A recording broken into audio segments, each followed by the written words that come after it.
ইরানকে যে কারণে পশ্চিমারা কখনো মেনে নেবে না, বিদেশি সরকার কিংবা আন্তর্জাতিক চাপের কাছে আমরা মাথা নত করব না। 1951 সালে জাতিসংঘের নিরাপত্তা পরিষদে দাঁড়িয়ে এই সতর্কবাণী উচ্চারণ করেছিলেন ইরানের তৎকালীন প্রধানমন্ত্রী মোহাম্মদ মোসাদ্দেক। 7 দশকেরও বেশি সময় পেরিয়ে আজ যখন একটি মার্কিন বিমান বাহিনী রণতরীর বহন ভারত মহাসাগরে প্রবেশ করেছে এবং মধ্যপ্রাচ্য জুড়ে ছড়িয়ে পড়েছে মিসাইলবাহী জাহাজ, তখন মোসাদ্দেকের কথা সেই ইতিহাসের উদ্ধৃত নয়, বরং চলমান বাস্তবতার ভাষ্য বলে মনে হয়। যুদ্ধ জাহাজ কাকতালীয় ভাবে কোথাও গিয়ে ভেড়ে না, তাদের গতিবিধি উদ্দেশ্য ইঙ্গিত দেয়। এইভাবে কথাকথিত গোয়েন্দা নথিপত্র ও সাধারণ সত্য উদ্ঘাটনের জন্য তৈরি হয় না, এগুলো বানানো হয় সামরিক আগ্রাসনের পক্ষে জনতার তৈরির জন্য। হস্তক্ষেপের যে কাঠামো আগেই দাঁড় করানো থাকে, এসব নথি তারই খুঁটি। এই প্রেক্ষাপটকে ইসরায়েলের যুক্তরাষ্ট্রের প্রেসিডেন্ট ডোনাল্ড ট্রাম্পের হাতে তুলে দিয়েছেন এমন এক কথাকথিত চূড়ান্ত প্রমাণ, যার দাবি অনুযায়ী সম্প্রতি দেশব্যাপী ধমন অভিযানে ইরানি কর্তৃপক্ষ শত শত আটক বিক্ষোভকারীকে হত্যা করে। তেল আবিব এখন নিজেকে ইরানের বিরুদ্ধে প্রমাণ সহকারী নিরপেক্ষা মানবাধিকার সাক্ষী হিসেবে হাজির করেছে। বিষয়টি হাস্যকর হতো যদি এর পরিণতি এত ভয়াবহ না হতো। যে রাষ্ট্র দীর্ঘদিন ধরে তেহরানের বিরুদ্ধে যুদ্ধের জন্য লবিং করেছে, সে রাষ্ট্র প্রকাশ্যে ইরান সরকার পরিবর্তনকে কৌশলগত লক্ষ্য করে ঘোষণা দিয়ে এবং ইরান ভেঙে পড়লে যে রাষ্ট্র সবচেয়ে বেশি লাভবান হবে, তা কি আজ নিরপেক্ষা বিচারকে আসনে বসানো হয়েছে। তেল আবিবকে কার্যপ্রধান কৌশলী বানানো হয়েছে, তাদের বক্তব্যকে প্রচারণা হিসাবে নয়, সত্য হিসাবে গ্রহণ করা হচ্ছে। এর অর্থ এই নয় যে ইরান সংকটে নেই। ইরান গভীর সংকটে আছে। কয়েক দশক ধরে চলা অর্থনৈতিক অবরোধ, মানুষের জীবন যে ক্লান্তি জমেছে, তার ফলে বিপুল সংখ্যক মানুষ রাস্তায় নেমেছে। তাদের অভিযোগ বাস্তব, তাদের ক্ষোভ অস্বীকার করা যায় না। কিন্তু ইতিহাস বলে এমন মুহূর্তে গণ আন্দোলন সবচেয়ে বেশি ঝুঁকির মুখে পড়েছে। শুধু রাষ্ট্রীয় দমন নয়, বাইরের শক্তি কবজায় পড়ার ঝুঁকিও তখন তীব্র হয়। বাইরের শক্তিরা অসন্তোষ তৈরি করে না, তারা বিমান অসন্তোষকে নিজেদের মতো করে পরিচালনা করে। এই কাঠামো নতুন নয়। 1964 সালে ব্রাজিলের জোয়া গোয়ানানের বিরুদ্ধে সামরিক অভ্যুত্থান, 1973 সালে চিলিতে সালভাদোর আন্দোলন, পতন আরো আগে 1961 সালে কঙ্গোতে প্যাট্রিস লুম্বার উৎখাত ও হত্যা। এরপর আরব বসতের পরবর্তী দীর্ঘ পাল্টা বিপ্লবের ইতিহাস একই ছাকে সাজানো।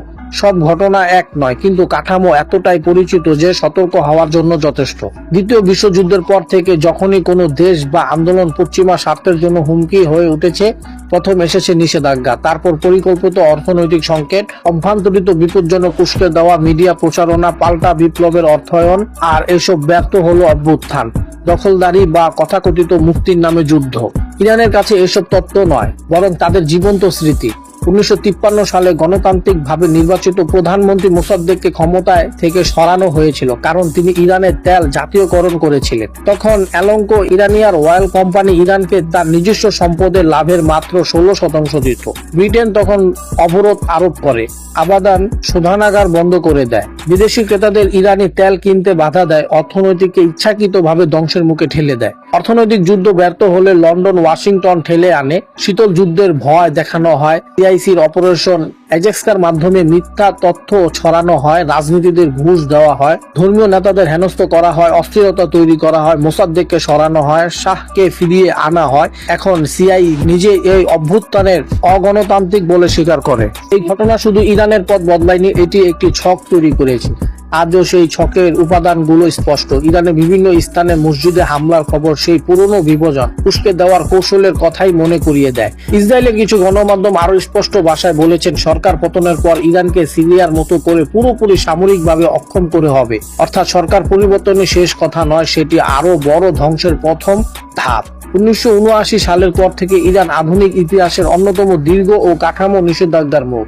সম্পদ জব্দ, তেল নিষেধাজ্ঞা দিয়ে শুরু হয় তাদের আর্থিক ব্যবস্থা, প্রযুক্তি, বাণিজ্য এবং সাধারণ মানুষের দৈনন্দিন জীবন পর্যন্ত বিস্তৃত হয়েছে।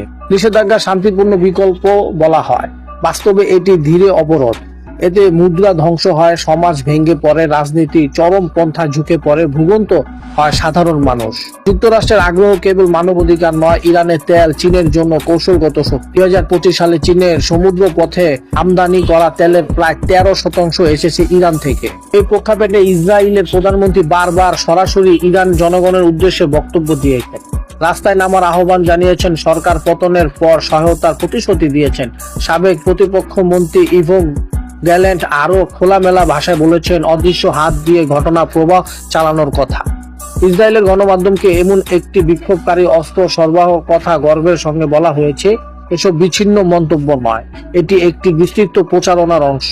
রেজা পাহলভিকে বিকল্প হিসেবে তুলে ধরার চেষ্টা ও পরিকল্পনার অংশ, যিনি নিজের দেশের উপর নিষেধাজ্ঞা ও সামরিক হামলার পক্ষে কথা বলেন।